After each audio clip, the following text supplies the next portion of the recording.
So update on the C10 with the mysterious motor noise. Didn't figure out what it is yet, but I'm pretty sure it's internal in the motor and that's completely fucked.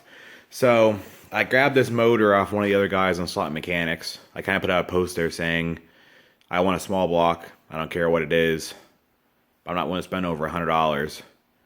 And he came right back and said, hey, here's a 350. Come and get it. Runs. Nothing wrong with it. $100. Help me pull it. So here it is. It's got some Hedman like mid-tube headers. It's got a serpentine belt drive off, I don't know, probably like a 90s TDI motor. I'm not going to use this, even though I probably should. You know, because it's superior to V-belts at high RPMs. Belts don't fly off. But the radiator hose routing has to be like right where this alternator is. I don't know how the power steering hoses are going to line up. So I'm just going to reuse all the accessories that are on the truck now, just so I know it fits. But I gotta clean the garbage off this motor I'm not gonna use, like the headers and the accessory drive. Oh, and it has a 3-line fuel pump. Where they have 3 lines, the center one's a return. That's like an 80s deal. Truck's too old for that, so gonna put the fuel pump on from the truck too. But the carburetor is I don't know, like an 84, 85. Well, the motor's an 84 350 from like a 3/4 ton truck. So this is like the same carburetor I put on the 85K20 I had, where it doesn't have any of the feedback bullshit, but it has the electric choke, which is nice. EGR is already blocked off. So yeah, should be hopefully problem-free installation here. So here's something else I never showed before, I don't think. I got this for Christmas last year. It's a vibratory cleaner or whatever. Tumbler, well, whatever.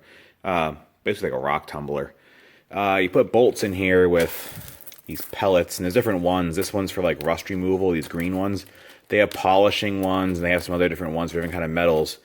Basically, you put bolts in looking like garbage like this, and they come out, like these were completely rusted. And they come out, and if I clean this off, I mean, it'll be like a polished finish. There is actually one to polish it too, but like all these bolts were like the ones I just put in. So basically, you just put it in here, put the lid on. There's a lot of dust because the one day when I was at work, I was running this thing, and somehow this wing nut came off. And it just started dispensing death all over the garage. Like there's shit all up here, like it's everywhere. I don't know how that happened. But yeah, just in general, just bad things happened. So yeah, you just kind of do that and turn it on, and away it goes.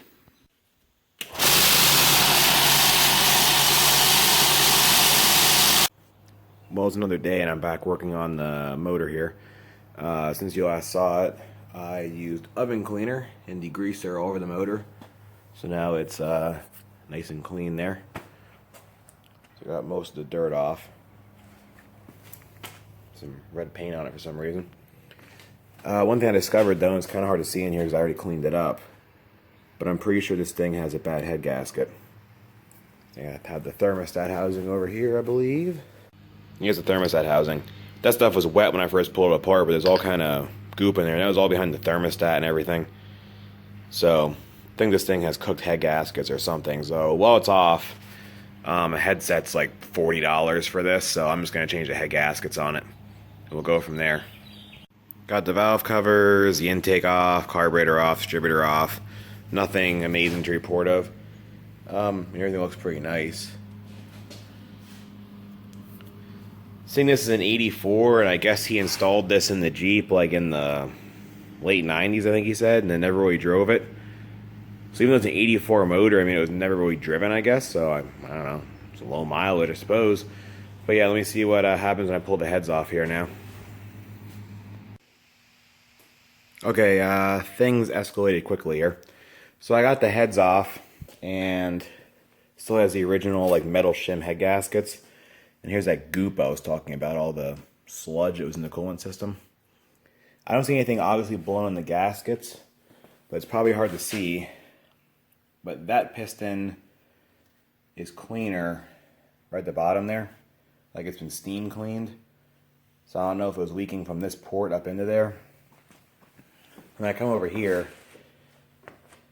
now these cylinders did not get water in them from me washing it.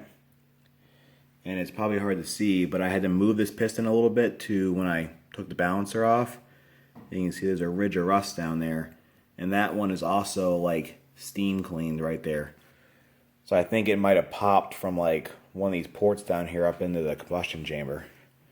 Because you can see that goo's like everywhere in all the coolant passages. More up here. And another weird development.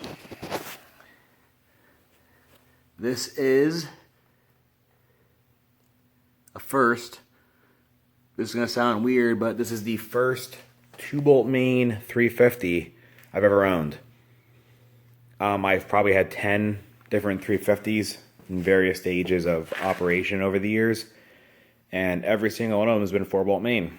And supposedly that's a bragging point. Everyone's like, oh man, I got a 4-bolt main. This is the first 2-bolt I've ever seen. So I don't know where everyone's, finding these things at. Because it's the first one I've ever seen with my eyes in real life. But, yeah, there we are. And the timing chain is, But now I gotta put it back together. Probably won't do it tonight, gotta wear the headset. I think I'm just gonna completely snowball this project too and put a cam in it. I'm already this far. Might as well get a little more power out of it. There we go. See what happens next time.